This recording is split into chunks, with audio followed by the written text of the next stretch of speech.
Welcome to the Macmillan Report. I'm Marilyn Wilkes, your host, and our guest is Robert Shiller, the Arthur M. Okun Professor of Economics, Coles Foundation, and School of Management at Yale University.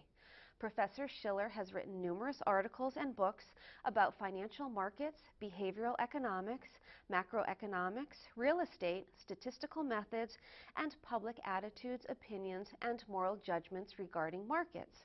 He is the former vice president of the American Economic Association and former president of the Eastern Economic Association. Professor Shiller's column, Economic View, appears in the New York Times. Today we'll talk with him about the Squam Lake Report, his latest book collaboration with 14 of the world's leading economists that offers a plan on how to fix our financial system. Welcome, Professor Shiller. Nice to talk to you today, Marilyn. Let's begin with an overview of the book. Tell us about it. Well, we convened all academic financial economics theorists at a remote retreat location in Squam Lake, New Hampshire in 2008 in order to think about what we ought to be saying about the financial crisis and what ought to be done about it. We are economists, theorists, and we thought we had a unique perspective. We worked for a couple of years to come out with a book with recommendations about how the very serious crisis ought to be dealt with. Okay, and how did the book come to be written? What's the story behind it? Well, I think particular credit goes to Professor Kenneth French at Dartmouth College, but this is really not a Dartmouth College enterprise. Ken thought that we should be a group of people and not show any affiliation at all. In fact, I had to pay my own way to this conference, as did all the others. It was we wanted to emphasize that we represented no political party, no institution at all. It was just us, economists. Who are these economists that worked with you on their report, and are there any commonalities that united and motivated the group? Well, the commonality, I think, is that they are all scholars of finance. In fact, we have 8 of the 9 most recent presidents of the American Finance Association in our group. So,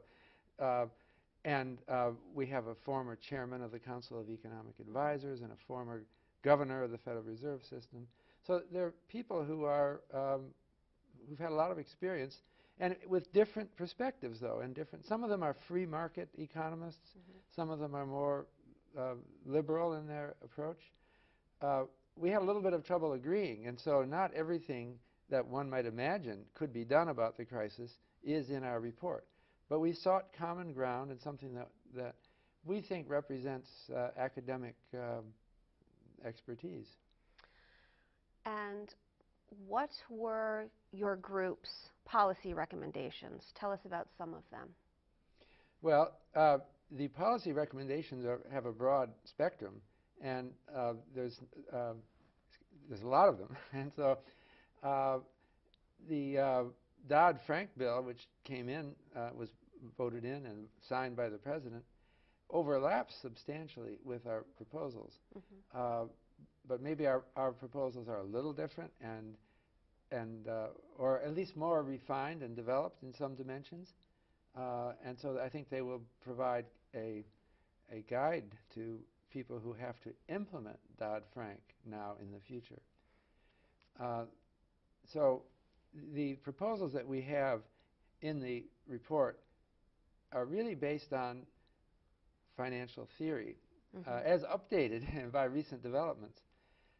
And they emphasize a couple of principles of finance that we wanted to draw out and explain. One of them is that the role of the government has to be, in intervening in financial markets, has to be defined in terms of market failures as economic theory describes them. And a very important market failure, which we are concerned about now, is the systemic instability of a whole economy. So a lot of the proposals deal with that. we almost saw a collapse of our financial system during this crisis. One bank failing, leading to another bank failing, etc. Another of our principles is that the regulations that we impose on the financial sector should try to internalize the costs of the correction of any systemic failure onto the firm. Otherwise, the incentives will be wrong. So we're very focused on providing the right incentives for people who are running financial firms. Okay. Are there any challenges that may hinder the implementation of some of the recommendations? Well, there are certainly many challenges. What comes to mind first is just the complexity of implementation. The financial system is immensely complex, and it has a lot of hardwired complexity that might have to, it's like changing a computer program. You make one change and then you discover it has all kinds of other effects. So it's difficult. And I think that's why the Dodd-Frank bill, which passed Congress, is so frustratingly vague. It's not that the Congress people who wrote the bill were inadequate. It's because no one can lay out a map for renovating the financial system from scratch all at once. It's got to be a process of learning, and as we make changes, discovering what all the implications of the changes are. Do you think the report is having an impact?